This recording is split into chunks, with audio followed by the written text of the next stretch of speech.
Welcome to the Explainer. Today, we're taking a really close clinical deep dive into osteogenesis imperfecta. We're going to trace this condition all the way from its microscopic genetic roots straight through to the very delicate, essential nursing care it demands. If you've ever wondered how a single genetic misstep can completely alter the architectural integrity of the human body, well, you're in the right place.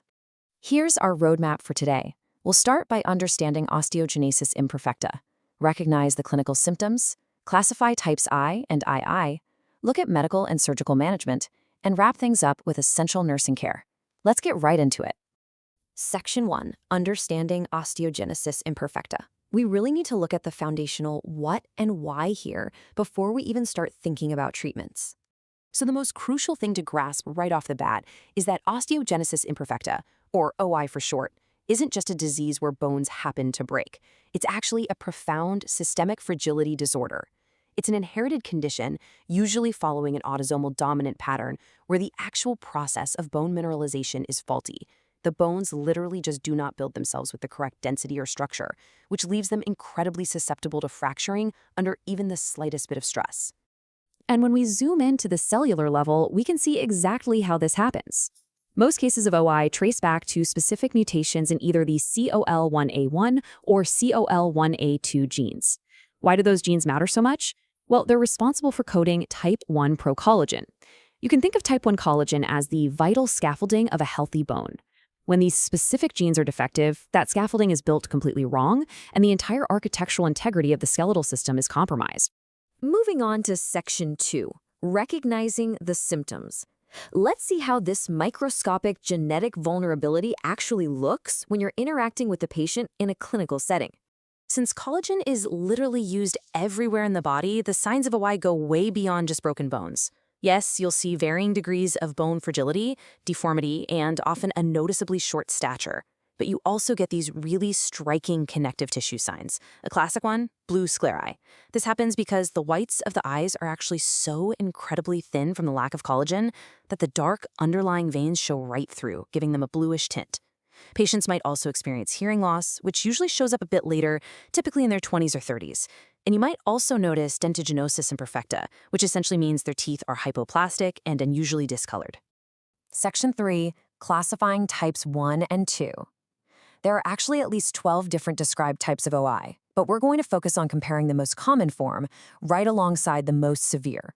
This comparison shows us just how massive the spectrum of this genetic disorder truly is. On one hand, you have type 1, which accounts for about 2/3 of all cases. It's the mildest form.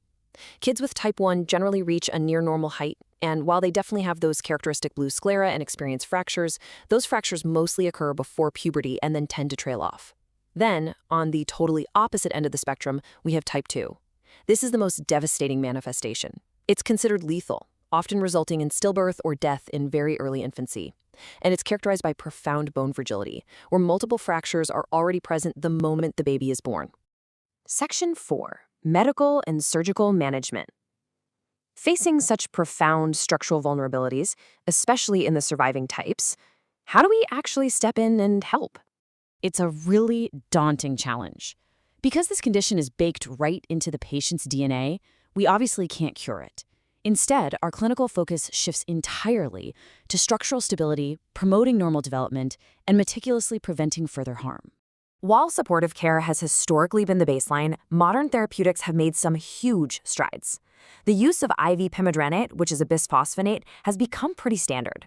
Now, keep in mind, while bisphosphonates are absolutely fantastic for increasing vertebral bone density, they're actually reported to be less effective for the long bones. That's why managing this requires a full multimodal approach.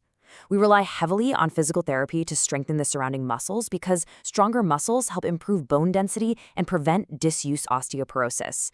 We use lightweight braces to help these kids get up and walk. And when medicine and physical therapy just aren't enough, surgeons will literally place intramedullary rods straight down the center of the long bones to provide internal stability and correct deformities. And that brings us to Section 5, essential nursing care. This is the truly hands-on aspect of managing the condition. The meds and surgeries provide a framework, but daily handling is what keeps the child safe.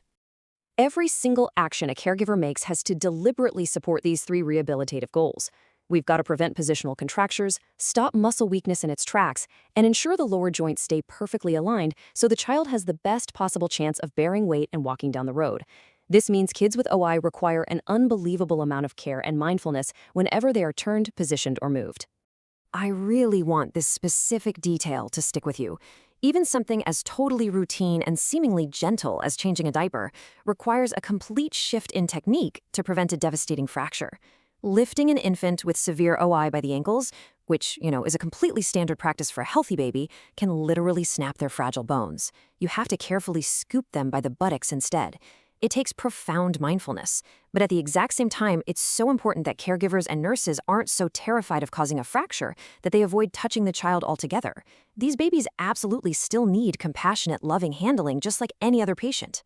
This also brings up a really heavy ethical diagnostic responsibility. When a small child comes into a clinic with multiple fractures at various stages of healing, the immediate clinical suspicion is very often non-accidental trauma, basically child abuse. But before anyone jumps to that devastating conclusion, osteogenesis imperfecta absolutely must be considered. A multidisciplinary team needs to step in, take a detailed history, look for the absence of typical soft tissue injuries you'd usually see in abuse, and check for those classic OI hallmarks like the blue sclera. We have to be absolutely certain we are recognizing a rare genetic disorder and not falsely attributing unavoidable fractures to neglect or abuse. So, looking ahead, with all the ongoing research pushing forward, how might our clinical approach evolve? Maybe one day, exploring new ways to address that fundamental collagen defect will let us move beyond just supporting the bones to actually strengthening them from the inside out. Anyway, thanks so much for joining me for this explainer. I really hope it gave you some great insight into the vital intersection of microscopic genetics, high-level clinical management, and the profound empathy required in specialized nursing care. Keep questioning, keep learning, and I'll see you in the next explainer.